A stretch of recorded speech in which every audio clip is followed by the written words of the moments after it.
UP में लेखपाल के रिक्त पड़े पदों को लेकर अपडेट, किसे प्रमोशन मिलने की हो रही तैयारी। लखनऊ से खबर है कि लेखपाल के 8,940 खाली पदों में से 2% अब चेयरमैनों की पदोन्नति से भरे जाएंगे। उत्तर प्रदेश लेखपाल सेवा पंचम संशोधन नियमावली 2025 को कैबिनेट की मंजूरी मिल गई है। राजस्व विभाग ने 6 साल की सेवा पूरी कर चुके चेयरमैनों को पदोन्नत करने का प्रस्ताव भेजा था, जिसके लिए इंटरमीडिएट या समकक्ष शिक्षा जरूरी है। यूपी में आंगनबाड़ी केंद्रों पर निकली बम्पर भर्ती, 1 दिसंबर से शुरू होंगे आवेदन। लखीमपुर में आंगनबाड़ी केंद्रों पर सहायिकाओं की कमी दूर करने के लिए शासन ने ऑनलाइन आवेदन आमंत्रित किए हैं। 1 दिसंबर तक आवेदन किए जा सकते हैं। चयन मेरिट लिस्ट के आधार पर होगा, जिसमें निराश्रित और दिव्यांग महिलाओं को प्राथमिकता दी जाएगी। सीडीओ ने जनता से दलालों से सावधान रहने और भ्रष्टाचार की शिकायत करने की अपील की है। सहकारिता विभाग यूपी में किसानों के घर तक पहुंचाएगा खाद। अखिल भारतीय सहकारी सप्ताह में जेपीएस राठौर का बड़ा ऐलान।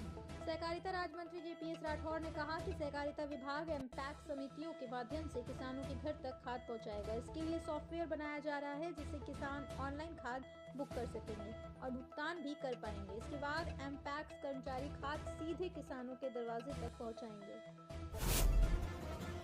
भाजपा सरकार का जीरो टॉलरेंस का दावा वास्तव में जीरो साबित, अखिलेश यादव ने दिया बड़ा बयान।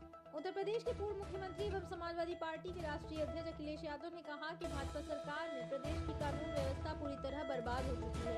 अपराधी बेलगाम हैं और हत्या, लूट, अपहरण और बलात्कार की घटनाएं प्रतिदिन बढ़ रही हैं। उन्होंने कहा कि भाजपा सरकार का जीरो टॉलरेंस का दावा वास्तव में जीरो साबित हुआ है।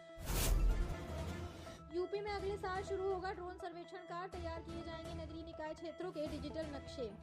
उत्तर प्रदेश में नगरीय निकाय क्षेत्रों की भूमि के डिजिटल नक्शे तैयार करने के लिए अगले वर्ष से ड्रोन सर्वेक्षण शुरू होगा। अनूप शहर में चल रहे प्रायोगिक परियोजना के बाद अन्य निकायों के लिए योजना बनेगी। सर्वेक्षण से औद्योगिक रिहायशी क्षेत्रों की सटीक जानकारी मिलेगी और राजस्व रिकॉर्ड बनेंगे। भूमि के मालिकाना अधिकार में स्पष्टता आएगी और धोखाधड़ी पर रोक लगेगी। विकसित उत्तर प्रदेश 2047 उच्च शिक्षा को संस्कार, रोजगार और तकनीक से जोड़ने का संकल्प।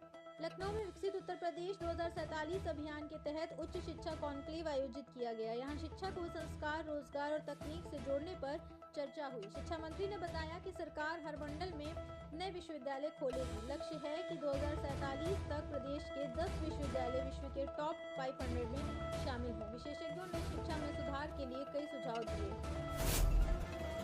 वाराणसी के दाल मंडी में डिमोलिशन पर अखिलेश ने उठाए सवाल, कहा चौड़ीकरण के नाम पर व्यापारियों को उजाड़ रही भाजपा।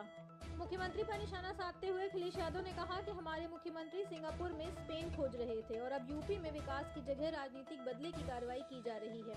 उन्होंने कहा कि भाजपा चौड़ीकरण के नाम पर व्यापारियों को उजाड़ रही है, जबकि यह वास्तविक विकास नहीं बल्कि संकीर्ण सियासत है। अखिलेश यादव ने मांग की कि तत्काल वाराणसी का पॉलिटिकल डिमोलिशन रोका जाए। यूपी में 25 नवंबर को अवकाश घोषित, स्कूल, कॉलेज और सरकारी कार्यालय रहेंगे बंद। उत्तर प्रदेश सरकार ने गुरु तेग बहादुर के शहादत दिवस के अवसर पर घोषित राजपत्रित अवकाश की तिथि में संशोधन किया है। गुरु तेग बहादुर शहीदी दिवस का अवकाश 24 नवंबर की बजाय 25 नवंबर को होगा। एक आधिकारिक बयान के मुताबिक अवकाश सूची में संशोधन कर यह परिवर्तन किया गया है। मुख्यमंत्री योगी आदित्यनाथ ने माना विश्व में साइबर अपराध और जलवायु परिवर्तन बड़ी चुनौती। मुख्यमंत्री योगी आदित्यनाथ ने कहा कि नए युग में हम सहज और सरल जीवन जी रहे हैं, वहीं दूसरी ओर चुनौतियां भी हमारे सामने हैं। साइबर अपराध बढ़ रहे हैं, जिसे रोकने के लिए हम सबको एक ठोस कदम उठाना पड़ेगा। दिल्ली, यूपी व बिहार में शीतलहर का कहर, इन राज्यों में होगी बारिश, आईएमडी ने जारी की चेतावनी। उत्तर भारत में तापमान तेजी से गिर रहा है, कई राज्यों में शीतलहर व कोहरे का अलर्ट जारी है। पहाड़ी राज्यों में बर्फबारी की चेतावनी है। दक्षिण भारत में भारी बारिश के आसार हैं। दिल्ली, पंजाब, यूपी, बिहार और राजस्थान में कड़ाके की ठंड पड़ने लगी है।